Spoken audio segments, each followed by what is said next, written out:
Bonjour à tous. Je vous propose une fois de plus de parler de Éphraïm. La Yeshiva Soukat David est très axée sur Éphraïm. Le rôle de la Yeshiva Soukat David est justement de réveiller Éphraïm, de le tirer des nations pour qu'il revienne effectivement aux sources de sa foi. C'est un nom qui est très souvent cité aussi dans toutes nos vidéos sur YouTube, dans nos commentaires. Mais il faut reconnaître que c'est par ailleurs un nom qui est rarement prononcé dans le monde chrétien ou dans le monde juif. Dans le monde chrétien par méconnaissance de la Torah, malheureusement il faut le dire, et dans le monde juif parce que Éphraïm est souvent synonyme d'impureté. Alors Éphraïm, c'est le renégat, le mal-aimé, l'impur, le fils prodigue. C'est le mythe des 10 tribus perdues. Alors on les voit aux 4 coins du monde. Pour les uns, elles sont en Afghanistan, pour les autres en Somalie, pour d'autres encore en Asie, en Chine. Pour d'autres aussi, elles sont bien plus près de nous, en Europe. Nos amis les British, Brit, Alliance, Ish, homme, le Danemark, mot à mot, le peuple de Dan. Et les fleurs de lys des rois de France, qui seraient, d'après certains, les mandragores de Ruben. Il y a beaucoup de choses à dire là-dessus. Mais toutes ces rumeurs sont loin d'être des élucubrations. Elles alimentent les réseaux et les écrivains en quête de succès, c'est vrai. Mais comme on dit, il n'y a pas de fumée sans feu. En cela, je veux dire qu'il est vraisemblable qu'il y a dans toutes ces rumeurs des faits qui sont véridiques. Doit-on pour cela penser que Éphraïm, les 10 tribus perdues, ne sont qu'un mirage du passé et que l'on clôture tout cela en disant « paix à leur âme » ?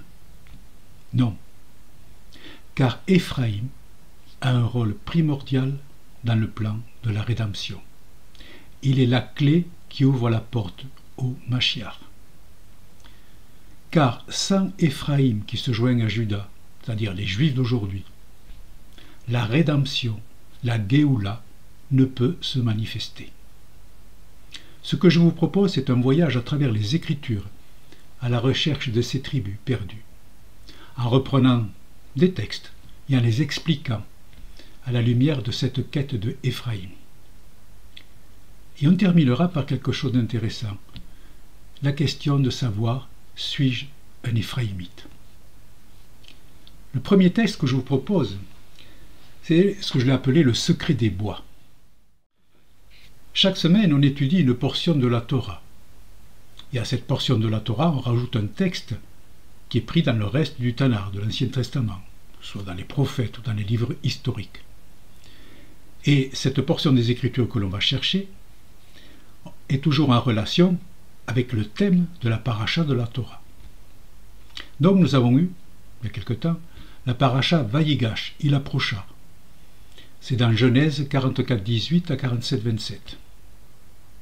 Et dans ce texte, Vayigash, cette paracha, cela nous parle de l'affrontement entre Joseph et Juda, Yosef et Yehuda, et ce récit de cette paracha va se terminer par la reconnaissance de Joseph par ses frères et par la réunion des 12 fils de Jacob autour du patriarche.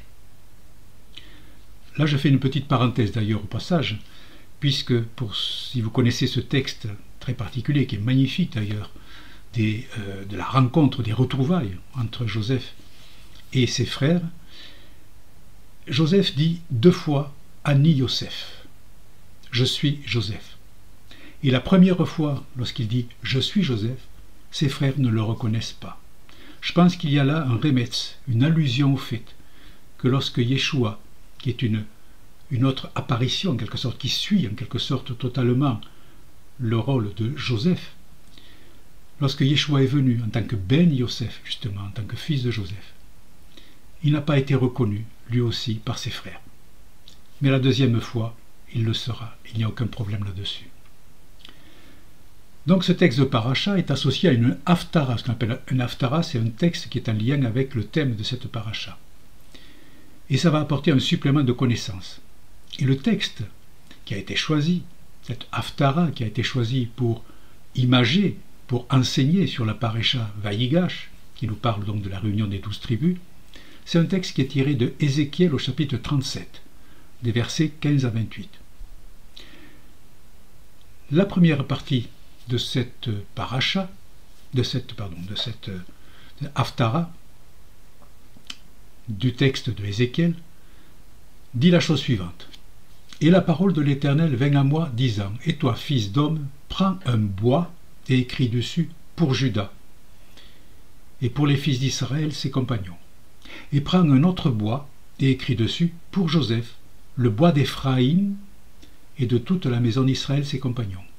Et rapproche-les l'un de l'autre, pour qu'ils soient un seul bois, et ils ne seront qu'un entamé. Donc déjà, ce que l'on peut dire, c'est que lorsque les sages d'Israël, en associant d'un côté le regroupement des 12 fils d'Israël sous l'égide de Joseph, et de l'autre côté le texte d'Ézéchiel qui nous parle d'une histoire de bois et de regroupement de Éphraïm avec Juda en un seul bois, dans les temps de la fin, c'est qu'il y a un enseignement à tirer. Car vous savez que dans l'Ecclésiaste, il est dit « ce qui a été, c'est ce qui sera, ce qui a été fait, c'est ce qui se fera, il n'y a rien de nouveau sous le soleil ». La Torah est en particulier un livre prophétique, ce n'est pas un livre du passé, ce n'est pas un livre qui nous parle des choses qui se sont passées une fois, qui ne reviendront plus, non. Toute la Torah est un livre prophétique qui annonce la venue du Mashiach la première fois et la deuxième fois. C'est ça qu'il faut comprendre aussi. Utiliser la Torah pour comprendre les temps dans lesquels nous sommes et vers quoi nous devons aller. Revenons maintenant à cette histoire de bois. Le prophète Ézéchiel a reçu une révélation de la part de Yudke Vavke, donc le plus haut niveau de la prophétie. Il prend un bois pour Juda, puis un bois pour Éphraïm, il met tous les deux ensemble dans sa main et ça donne un seul bois. Alors, déjà, lorsqu'on regarde le texte, est-ce que ces bois ont quelque chose de particulier? Le texte en hébreu, il ne dit pas grand-chose là-dessus, il parle de Etz. C'est un mot tout à fait courant pour désigner un bois. C'est le mot qu'on va utiliser pour parler du bois tel qu'on le trouve dans le langage, tout ce qu'il y a de plus courant. Alors, qu'est-ce que cela veut dire? Alors, dans ce texte, il y a deux expressions qui méritent d'être étudiées. Donc, je reprends avec cette traduction qui est donnée au regard du texte en hébreu. « Et toi, fils d'homme, prends une pièce de bois et écris dessus, pour Juda et pour les enfants d'Israël qui lui sont associés, prends une autre pièce de bois et écris dessus, pour Joseph, bois d'Éphraïm, et de toute la maison d'Israël qui lui est associée. » Si on regarde maintenant en hébreu, « prends une pièce de bois » car lecha etz erad. Mot à mot, prends pour toi un bois un. Donc cette pièce de bois est celle qui est attribuée à Juda et à ceux d'Israël qui lui sont associés. Par exemple, Benjamin, la tribu de Benjamin. La gématria, la valeur numérique de cette expression, prends pour toi un bois 1 est de 331. Et cette valeur numérique de 331 est celle du nom Éphraïm. C'est-à-dire que, au travers de la gématria, on voit que le bois sur lequel on va écrire le nom de Juda est un bois qui est déjà associé à Éphraïm. Fusion complète entre les deux. Mais ce n'est pas tout. Ce n'est pas tout parce que lorsqu'on va regarder l'autre expression, prends une autre pièce de bois, en hébreu, lechar etz echad, mot à mot, prends un bois un. Cette pièce de bois, la deuxième, qui est attribuée à Yosef, à Éphraïm, c'est-à-dire toutes les autres tribus, les 10 tribus, comprenant Éphraïm et les 9 autres tribus, la gématria de cette expression est de 311. Et cette valeur de 311 est associée au mot shevet, qui est traduit par sceptre, comme par exemple on voit en Genèse 49:10, où ce mot de sceptre est associé, lui, à la tribu royale de Juda, puisque ce verset nous dit « Le sceptre ne s'éloignera point de Juda, ni le bâton souverain d'entre ses pieds, jusqu'à ce que vienne le Shilo, et que les peuples lui obéissent. » Dans ce verset, donc, le mot shevet, c'est le sceptre. On voit qu'il est associé donc au bois qui va prendre le nom de Éphraïm. Et on sait que ce verset, qui nous parle de Shiloh, avant que vienne le Shiloh, en hébreu, l'expression que vienne le Shiloh, Yavo Shiloh, a une valeur de Gematria de 358 comme celle de Mashiach. Donc on sait que le Shiloh, c'est le Mashiach.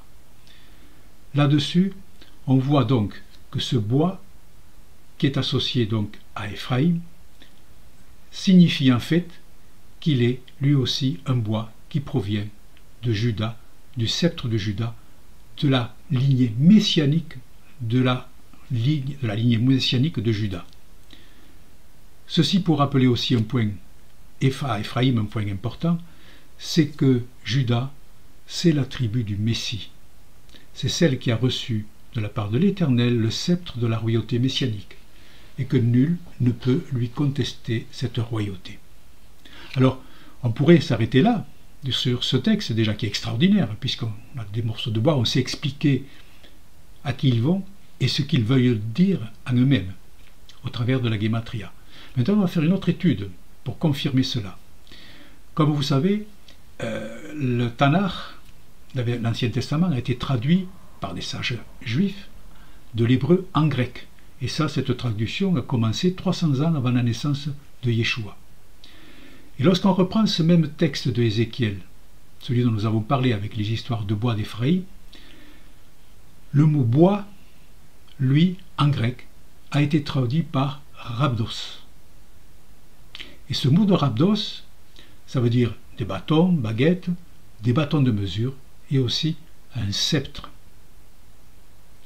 Par exemple, dans la Brit Hadasha, dans le Nouveau Testament, en hébreu, c'est ce même mot de rhabdos qui se trouve dans ce verset quand il est dit « Mais il est dit quant au Fils, ô Dieu » dont c'est Hébreu 1.8. Il est dit quant au Fils, ô Dieu, ton trône demeure au siècle des siècles et le sceptre de ton royaume est un sceptre d'équité. Ce qui veut dire que ce soit les sages juifs qui ont traduit le Tanakh en grec, ou que ce soit les traducteurs du Nouveau Testament, parce qu'on sait que le Nouveau Testament a été pour une grande partie écrit soit en araméen, soit en hébreu, qui ont ensuite traduit ces textes-là du Nouveau Testament en grec, ils ont bien pris le même mot qui désigne le mot sceptre, pour confirmer ce que nous avons vu pour le bois d'Éphraïm, qui est associé au sceptre de Juda. Alors, on va faire un petit rappel, on va revenir un petit peu en arrière, on va faire un rappel, on va rappeler qui est Éphraïm dans les Écritures.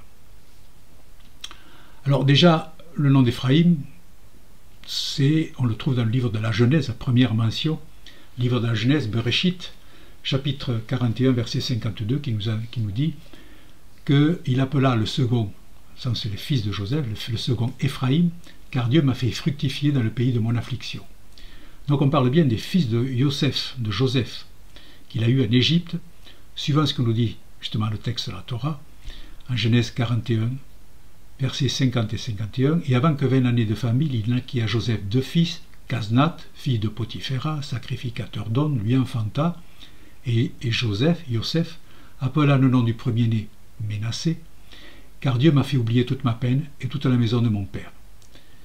Et cet Éphraïm, comme son frère Ménassé, vont être reconnus par le patriarche Yaakov, aussi appelé Israël, comme faisant partie intégrante des 12 tribus d'Israël, au même titre que Ruben et Siméon, comme il est dit, en Genèse 48, verset 5, « Et maintenant tes deux fils qui te sont nés dans le pays d'Égypte avant que je vinsse vers toi en Égypte sont à moi, Éphraïm et Ménassé sont à moi comme Ruben et Siméon. » J'arrête là toute la présentation sur l'origine d'Éphraïm, parce qu'il y a beaucoup à dire là-dessus. Et je vous conseille, pour ceux qui ne l'ont pas encore vu, de regarder cette vidéo qui est intitulée « Éphraïm, le fils prodigue », car l'histoire du fils prodigue est tout à fait celle de Éphraïm. Jésus a enseigné sur le retour de Éphraïm à la fin des temps par cette parabole bien connue mais souvent bien sous-estimée dans le monde chrétien.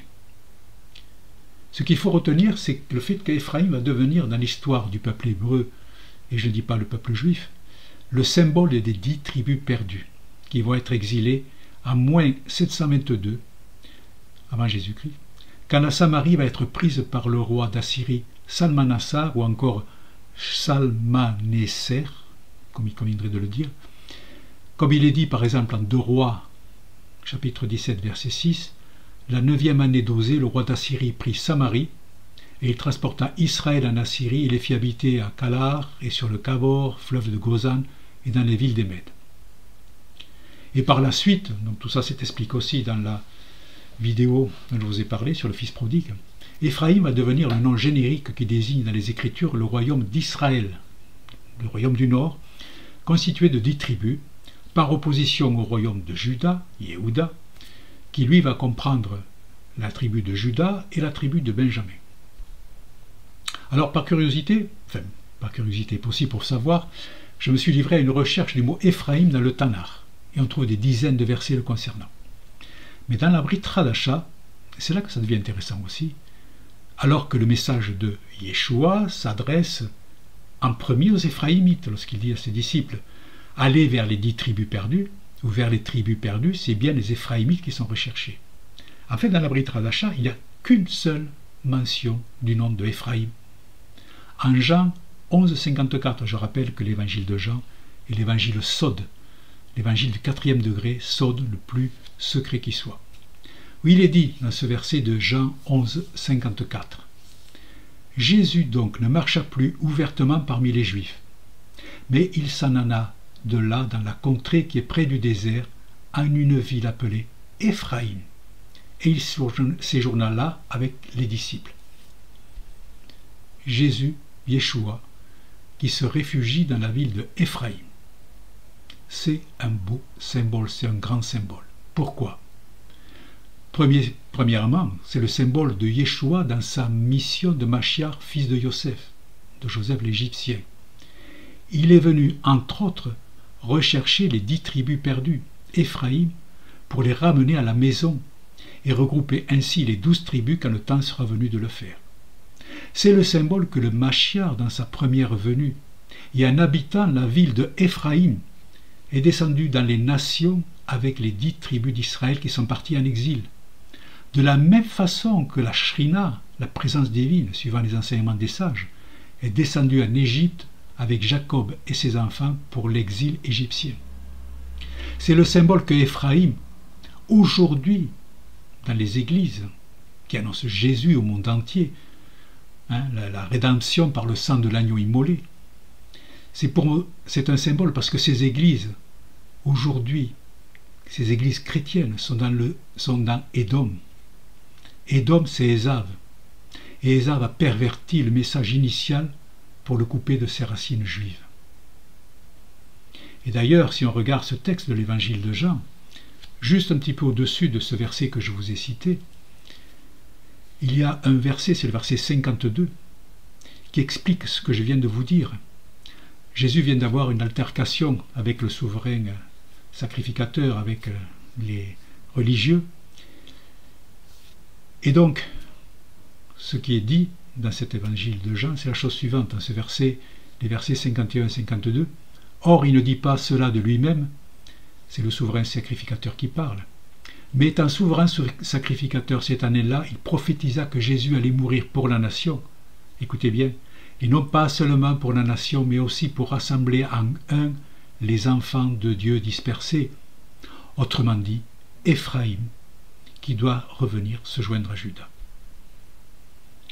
Alors maintenant, on va revenir, comme je disais tout à l'heure, il y a énormément de mentions d'Éphraïm dans le Tanakh, qui sont loin d'être toujours des mentions élogieuses, loin de là. Et en particulier, le prophète qui a le plus parlé d'Éphraïm, c'est Osée, Oshéa, qui veut dire Yah sauve. C'est le sens de son nom. C'est un nom d'ailleurs qui est très proche de celui de Yeshua et de Yehoshua, de Josué. Éphraïm, dans Osée, c'est 33 références. Il faut dire qu'Osée est un homme du royaume du Nord, du royaume d'Israël. Et il a vécu exactement à cette époque charnière, qui a vu la destruction de ce royaume par les Assyriens. Il a prophétisé entre moins 755 et moins 710, je vous rappelle que l'exil a commencé à moins 722 pour ce qui est des 10 tribus. C'est cet Osée qui est allé jusqu'à épouser une prostituée Gomère, fille de Di-Vlaïm, pour imager devant le peuple l'infidélité d'Israël envers l'Éternel. C'est un homme engagé, de caractère, et qui ne mâche pas ses mots, comme on va le voir, pour accuser Israël, Éphraïm.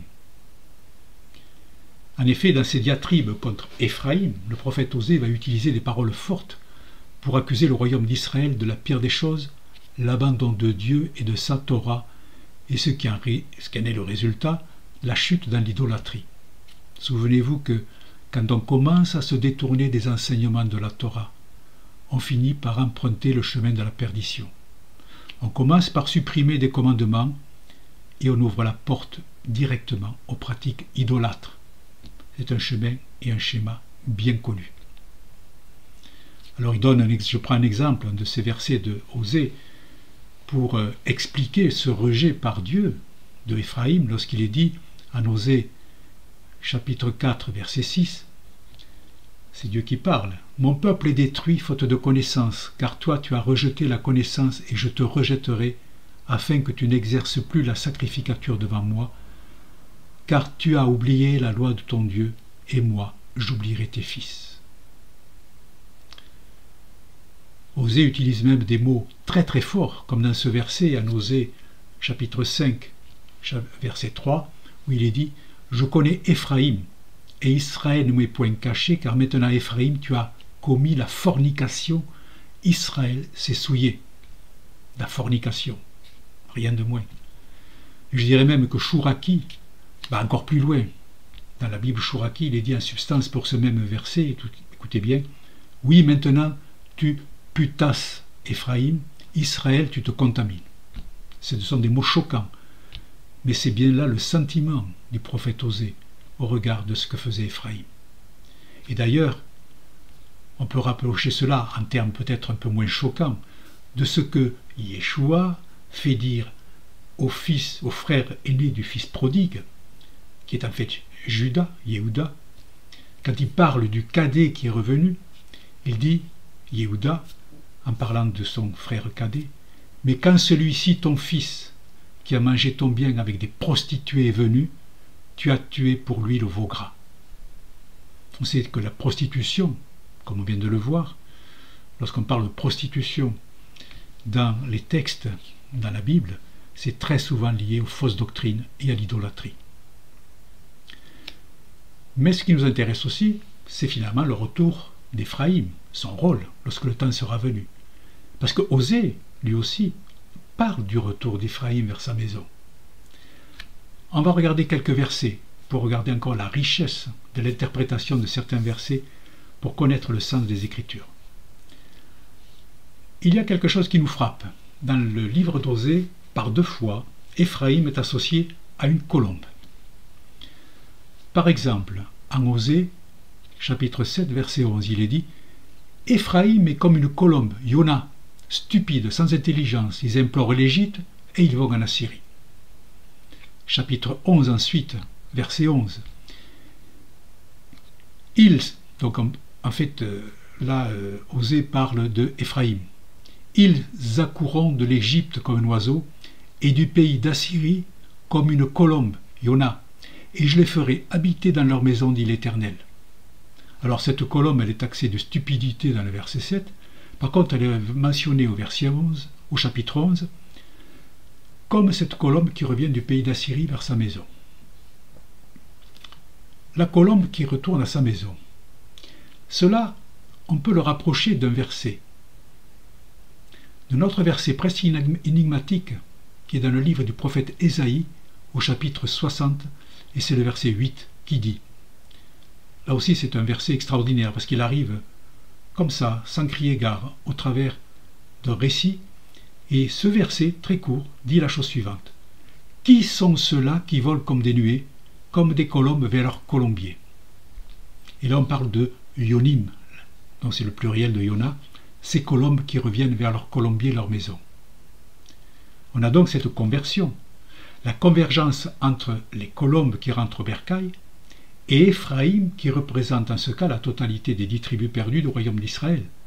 Ce sont les Éphraïmites qui reviennent. Et ces colombes reviennent d'Assyrie, pays où elles auraient été exilées. Mais alors, de quelle Assyrie parlons-nous? c'est effectivement la Syrie qui a conquis le royaume d'Israël, la Samarie, et qui a exilé ses habitants vers d'autres contrées. Je rappelle, en moins 722. Vers quelle contrée, on ne sait pas. Donc, comme je disais en introduction, tous les paris sont ouverts, en quelque sorte. C'est difficile à dire.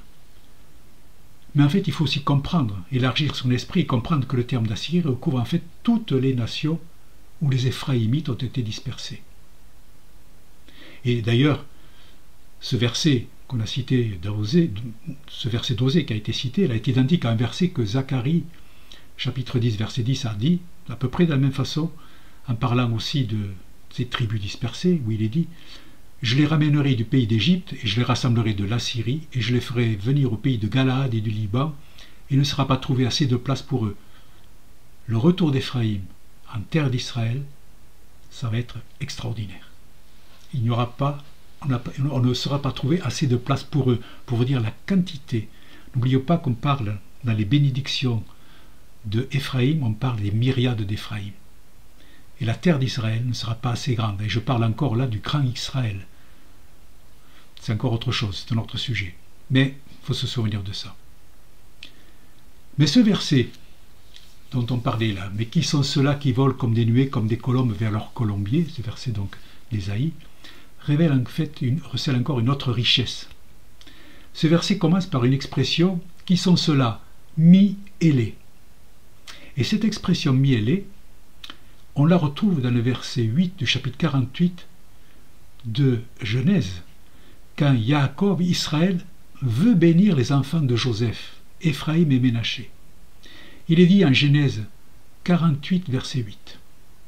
Israël regarda les fils de Joseph et dit « Qui sont ceux-ci, mi-élés » Joseph répondit à son père « Ce sont mes fils que Dieu m'a donnés ici. » Israël dit « Fais-les, je te prie, approcher de moi pour que je les bénisse. » Donc on voit bien que là aussi, par cette expression, on voit bien que c'est le retour d'Éphraïm qui est annoncé à l'avance, puisqu'il symbolise les 10 tribus, que ces 10 tribus sont comparées à des colombes qui reviennent vers leur colombier.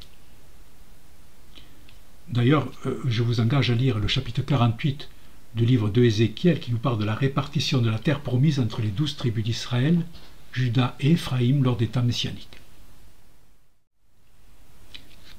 Mais on va quand même regarder maintenant, comme toute chose ça doit bien finir, donc on va regarder le rôle d'Éphraïm au moment de la rédemption.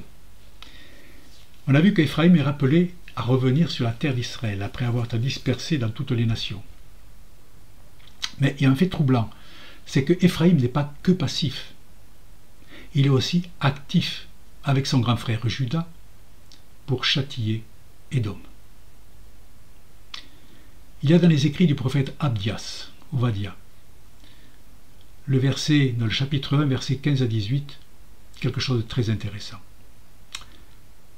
Car le jour de l'Éternel est proche. Le jour de l'Éternel, c'est le jour du Seigneur pour certains. C'est toujours un jour très particulier. C'est le jour, qu'on pourrait dire, le jour du jugement dernier. C'est qu'une parole. Mais le jour de l'Éternel est proche, contre toutes les nations. Comme tu as fait, il te sera fait. Ta récompense retombera sur ta tête. Car comme vous avez bu sur ma montagne sainte, toutes les nations boiront continuellement, et elles boiront, et elles avaleront, et elles seront comme si elles n'avaient pas été. Et sur la montagne de Sion, il y aura délivrance, et elle sera sainte, et la maison de Jacob possédera ses possessions. Écoutez bien maintenant. Et la maison de Jacob sera un feu, et la maison de Joseph une flamme, et la maison d'Ésaü sera du chaume. Et elles y mettront le feu, et la dévoreront, et il n'y aura pas de reste de la maison d'Ésaü, car l'Éternel a parlé. On a là une conjonction entre donc Éphraïm, la maison de Joseph, la flamme, et Juda, la maison de Jacob, le feu, pour détruire Ésaü, puisque je vous rappelle que Édom, Ésaü, c'est pareil. Nous sommes là à la fin des temps, le jour du Seigneur, le jour de l'Éternel, c'est-à-dire les jours qui annoncent la venue du Mashiach qui vient juger les nations. Édom, et de Édom, il ne doit rien rester. Et nous savons, il y a une vidéo là-dessus, que les sages d'Israël, que pour les sages d'Israël, Édom, c'est Rome. Autrement dit, l'Europe et plus largement le monde occidental. il serait tentant de se livrer à des spéculations au vu de tout ce qui se passe aujourd'hui dans le monde et plus particulièrement dans le monde occidental. Quels sont les acteurs qui agissent? Vers quoi ils veulent nous amener? Quel est leur objectif? Ce sont ceux que j'appelle parfois les Réchaïm, les méchants. Mais on outrepasserait là notre rôle d'enseignement dans les Écritures. Il y a suffisamment, on nous trouve encore suffisamment d'informations, de chaînes sur YouTube, enfin sur YouTube peut-être moins, mais enfin de chaînes particulières ou d'informations qui permettent de se faire une idée de ce sur quoi je ne parlerai pas plus, de ce qui se passe réellement dans le monde.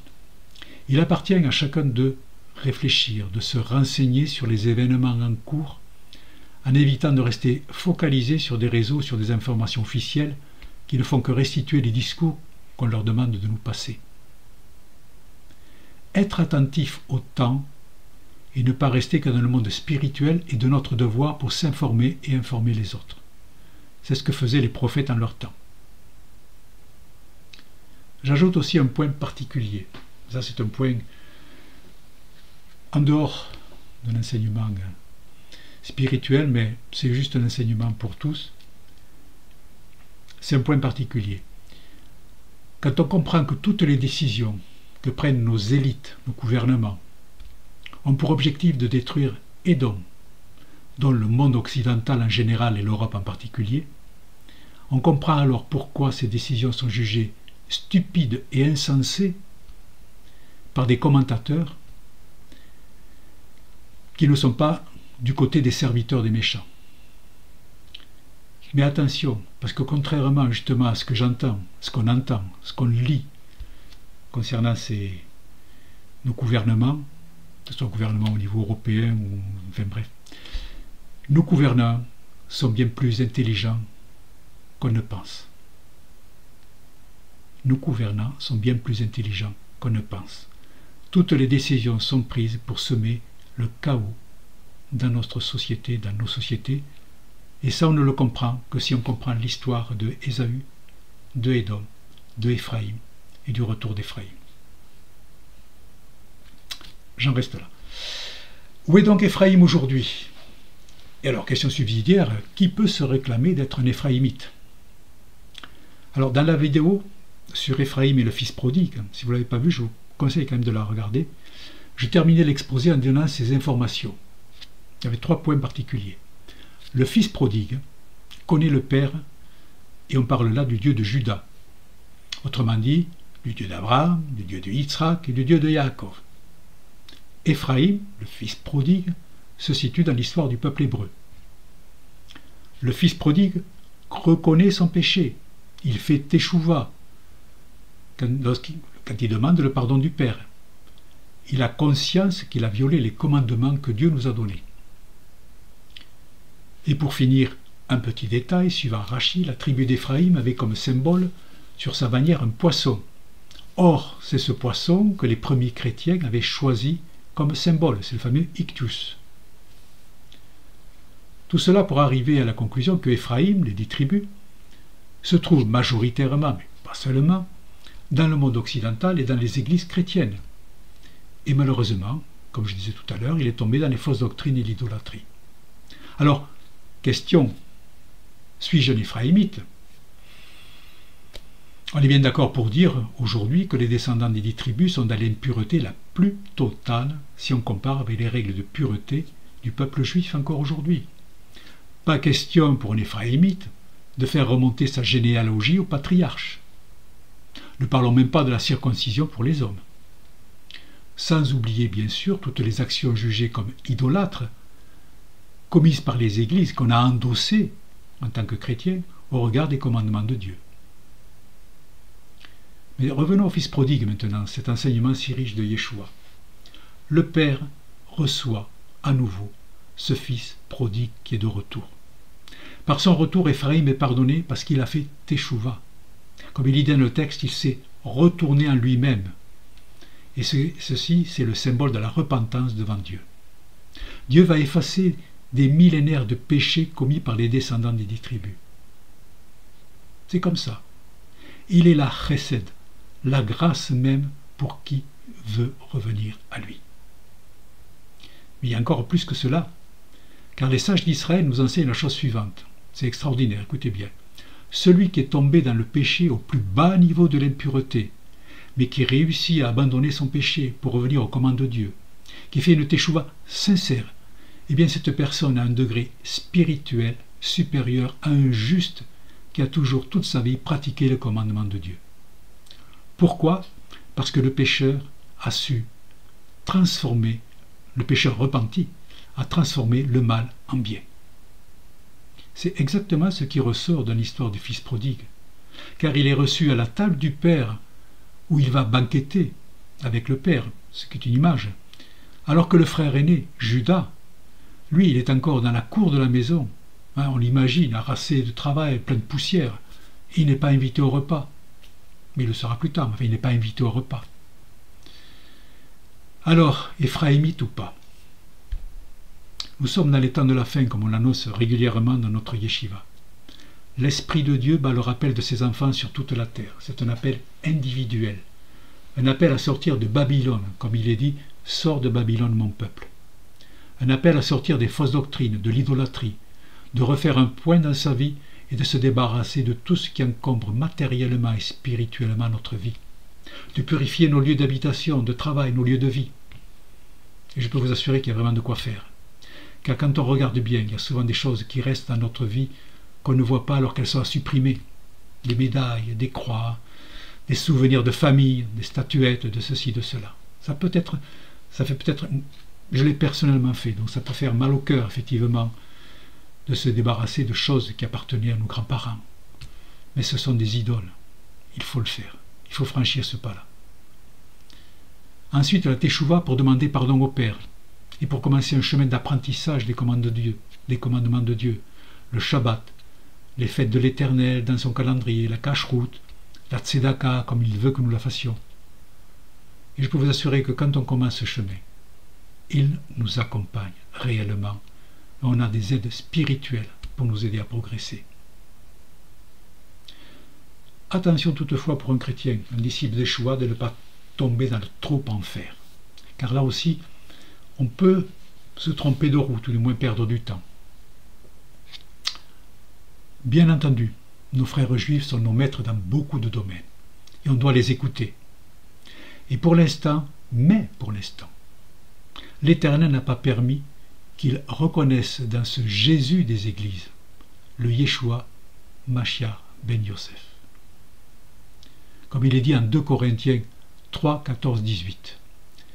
Mais leurs entendements ont été endurcis, car jusqu'à aujourd'hui, dans la lecture de l'Ancienne Alliance, ce même voile demeure sans être levé, lequel prend fin en Christ. Mais jusqu'à aujourd'hui, lorsque Moshe est lu, le voile demeure sur leur cœur, mais quand il se tournera vers le Seigneur, le voile sera ôté. Or le Seigneur est l'Esprit, mais là où est l'Esprit du Seigneur, il y a la liberté. Or nous tous, contemplant à face découverte la gloire du Seigneur, nous sommes transformés en la même image de gloire en gloire par le Seigneur en Esprit. Ceci afin que toutes les nations reçoivent sa parole et se convertissent, comme il est dit en Romains 11, 25. Je ne veux pas, frères, que vous ignoriez ce mystère-ci, afin que vous ne soyez pas sages à vos propres yeux, c'est qu'un endurcissement partiel est arrivé à Israël, jusqu'à ce que la plénitude des nations soit entrée. Endosser le judaïsme, c'est aussi courir un risque de renoncer à Yeshua, de l'oublier, alors qu'on a été enseigné par lui. Yeshua lui-même nous met en garde. En Luc 9, 26, il est dit « Car quiconque aura honte de moi et de mes paroles, le Fils de l'homme aura honte de lui quand il viendra dans sa gloire et dans celle du Père et de ses saints anges. » Or, c'est là justement la spécificité de notre yeshiva, la yeshiva Soukat David, celle d'enseigner les gens des nations, les chrétiens qui reviennent au fondement de la foi, sur la base des enseignements de la Torah et des enseignements de la Brit Hadasha, le Nouveau Testament. En conclusion, qu'est-ce qu'on peut dire? Ephraïmite ou pas, nous sommes appelés à revenir sur la terre des patriarches avec le Mashiach.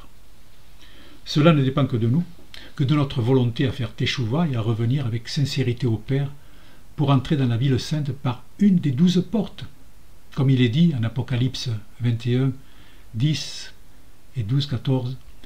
Et il m'emporta un esprit sur une grande et haute montagne, il me montra la sainte cité Jérusalem descendant du ciel d'auprès de Dieu. Elle avait une grande et haute muraille, elle avait 12 portes, et aux portes 12 anges, et des noms écrits sur elle qui sont ceux des 12 tribus des fils d'Israël. À l'Orient 3 portes, et au Nord 3 portes, au Midi 3 portes, à l'Occident 3 portes. Et la muraille de la cité avait 12 fondements, et sur eux les 12 noms des 12 apôtres de l'agneau. C'est ce texte qui est repris aussi, qui reprend plutôt une prophétie de Ézéchiel au chapitre 48, qui précise exactement l'emplacement des 12 portes avec les tribus. Je vous renvoie à ce texte dans Ézéchiel 48. Ne doutons pas que cela puisse arriver, c'est certain, ça va arriver. Question. Alors, quelle sera votre tribu? L'Esprit de Dieu nous le révélera le moment venu. Comme il est prévu que tous, les 12 tribus et les étrangers, trouvent place sur la terre d'Israël. C'est pour ça que la terre d'Israël doit être grande. Et vous partagez, il est écrit à Ézéchiel, chapitre 47, versets 21 à 23, « Et vous partagerez ce pays entre les tribus d'Israël, et il arrivera que vous le partagerez par le sort comme un héritage pour vous et pour les étrangers qui séjournent au milieu de vous, qui engendreront des fils au milieu de vous, et ils vous seront comme les Israélites de naissance, et ils hériteront avec vous par le sort au milieu des tribus d'Israël. Et il arrivera que dans la tribu chez laquelle l'étranger séjourne, là vous lui donnerez son héritage, dit le Seigneur l'Éternel. » La parole de l'Éternel est vraie, et rien ne la fera varier. Il a promis de ramener tous ses enfants dispersés dans les nations, auxquels se joindront ceux qui le reconnaissent comme Dieu. Le rôle de Yeshua a été de nous enseigner comment mettre en œuvre les commandements de Dieu afin de recevoir la circoncision du cœur. Il est venu chercher les tribus perdues afin de les ramener au Père et de les regrouper avec Judas. Il est venu annoncer la bonne nouvelle d'un Père aimant qui attend ses enfants les bras ouverts. Il est venu combattre l'iniquité, vous savez cette définition de ce mot, le Santorah, pour nous ramener sur le bon chemin, celui qui mène au salut de notre âme. Il n'est pas de cas désespéré pour lui. Il frappe à la porte de notre cœur pour qu'on lui laisse entrer. Il nous accorde l'onction de l'Esprit Saint pour que nos vies soient transformées. C'est en reconnaissant sa souveraineté de Mashiach que l'on peut être admis dans le Saint des Saints, l'avis de tout péché, et en faisant nôtre les commandements qu'il nous a donnés. Aujourd'hui, Éphraïm se lève, sort des géoles de la Babylone de Édom, après presque 2000 ans de captivité. Les Juifs se disent toujours être en galoute, en exil, l'exil romain jusqu'à la reconstruction du 3e temple. Mais Éphraïm lui aussi est en galoute, dans un exil romain, celui des églises issues de Rome.